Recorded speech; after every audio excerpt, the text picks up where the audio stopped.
Guys, oh my gosh, do you love their crowns? Yes. They've just been making these because today is Christ the King Sunday. That means in our big church calendar, we celebrate that Jesus is our King. So that's why you get like amazing crowns today, because Jesus is our King. And I want to ask you all,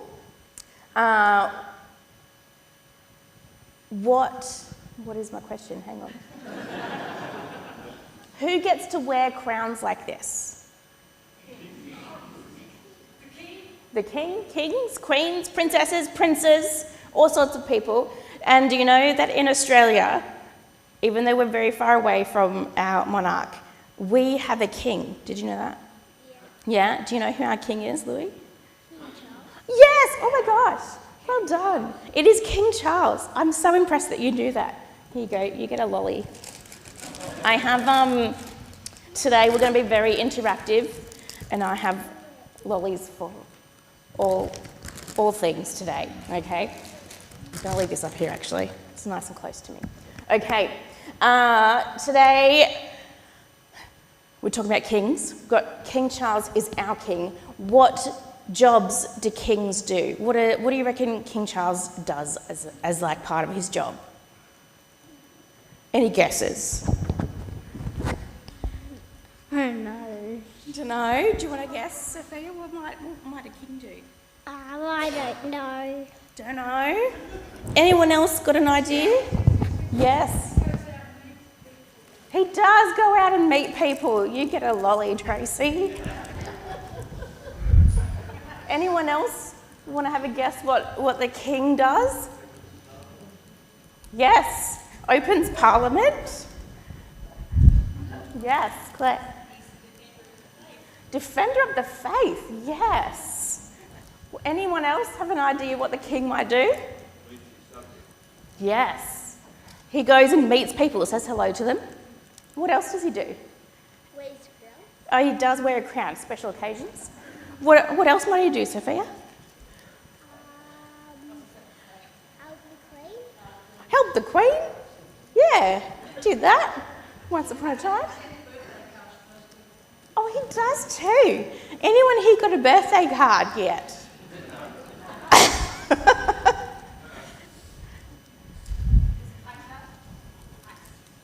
Does he really? He paints.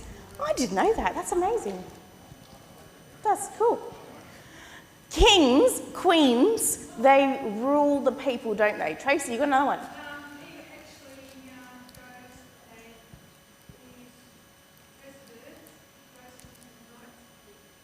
Oh yeah, he knights people. Yeah, very cool. They rule people, they govern people. They meet important leaders of the world as well. King Charles was the firstborn of his family, and he is born to rule. Jesus is the firstborn in his family. He is also born to rule. However, Jesus is different because King Charles is just the king and no one gets a say about that. But everyone gets a say about Jesus being king. We can choose if we want to accept him being our king, which is radical.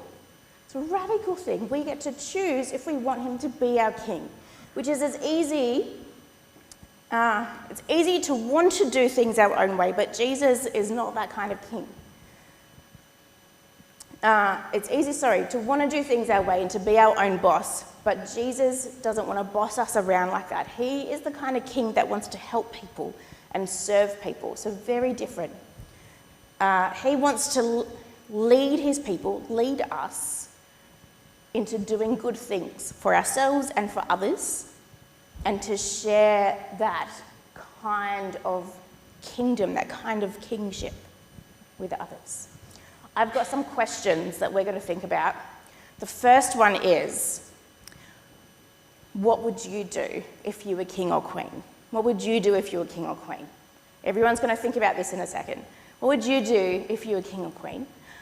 What do you think is the most important thing about being a king or queen? The most important, okay? Not all the important things. What do you think is the one most important thing about being a king or queen?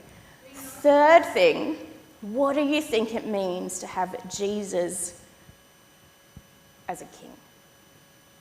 What do you think it means to have a king like Jesus?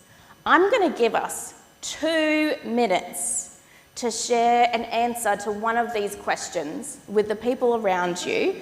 You've got 2 minutes to go and answer these questions with Andrew and Julie, and then we're going to hear a couple of responses for some lollies, and we're going to hear a Bible reading. Okay? 2 minutes, starting now. Go.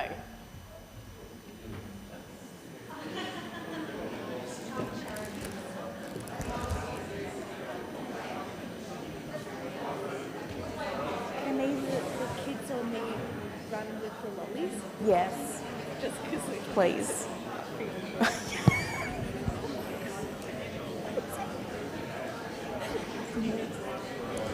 Great. got the kids to do them. Like they just take one. Yeah, great.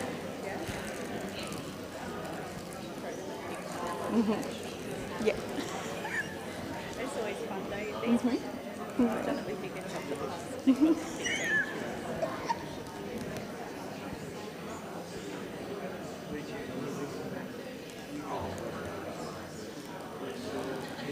I have had a lot of these discussions like on Wednesday.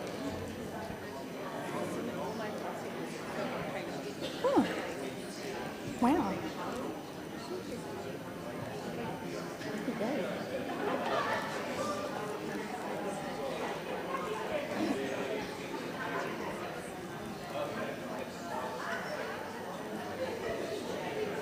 15 seconds left.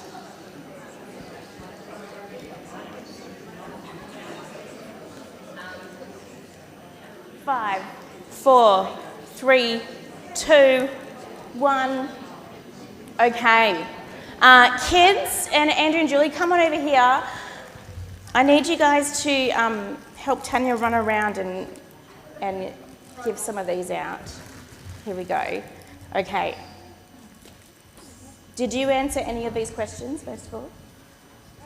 Which one? He helps everyone. He helps everyone. That's great.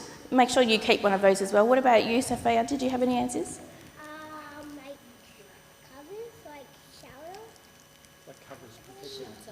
shelter. Make shelter for people. Yes, that's a good thing for kings, for rulers to do, isn't it? Okay, other people, what did you answer? Can you dob someone in of like, this is a great answer that I heard? Yes. Stop the wars. Great. Build the morale of the army. Help the homeless. Over there. Yeah, this one, come. Yes. Anyone else up the back there? Put the needs of your people ahead of your own. Oh, putting the needs of the people ahead of your own desires. That's a great one. Anyone else? Yeah. Yes. Great. Lead it by example. Yes, Kathy. He can help you with anything. He can. Jesus can help you with anything. Bind nations together. Bring them together. Be approachable. Wow. Yes.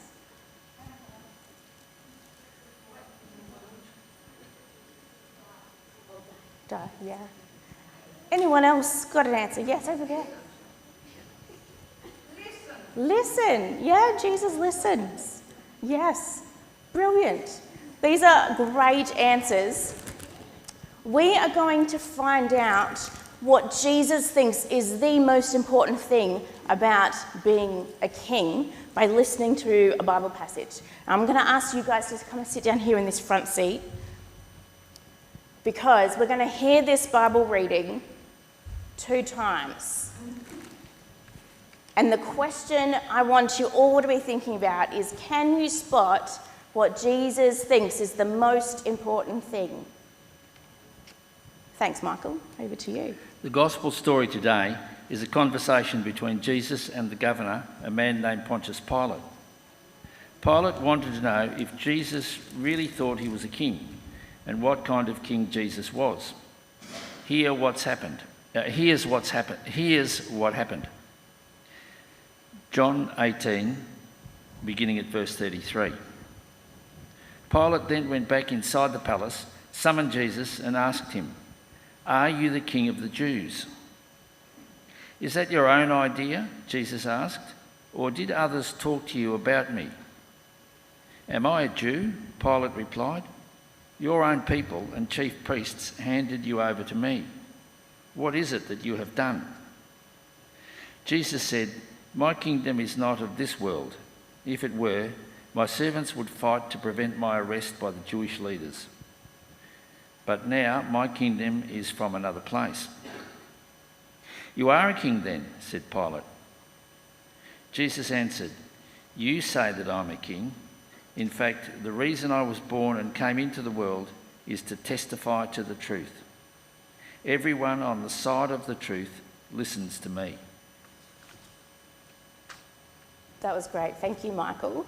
And there are some quite big words in there, so we are going to hear it one more time in a little simple version, okay? One more time. The big question is, what do you think Jesus says is the most important thing about being a king? "Are you really a king or what?" asked the governor. "Why are you asking?" said Jesus. "Did somebody say you should ask me that?" "Seriously," Pilate said, "are you really a king or what?" "I'm not the kind of king that you're used to," Jesus said. "My kingdom isn't like kingdoms in this world." "But then what kind of king are you?" Pilate said. "What kind of kingdom do you have?" "Here's the secret," said Jesus. "King and kingdom are earth words. I'm more a heaven sort of king. My kingdom is all about knowing what's really true. That's why I'm here, actually.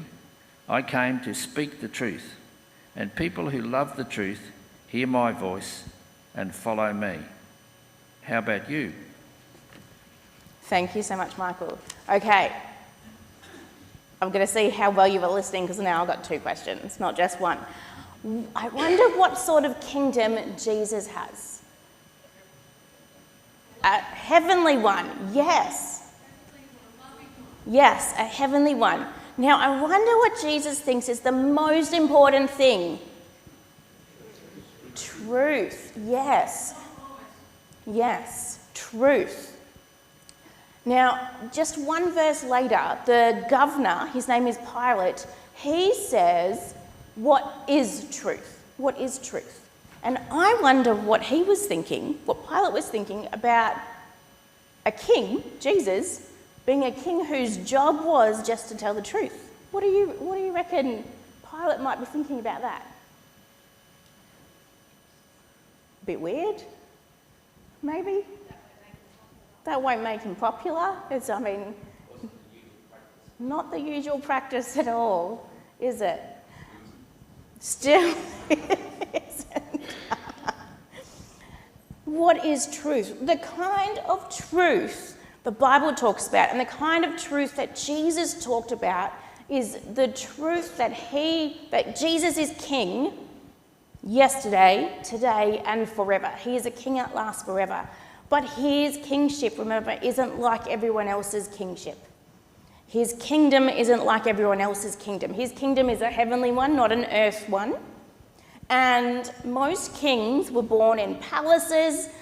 Anyone know which palace this one is? Buckingham Palace. Good job. Yes.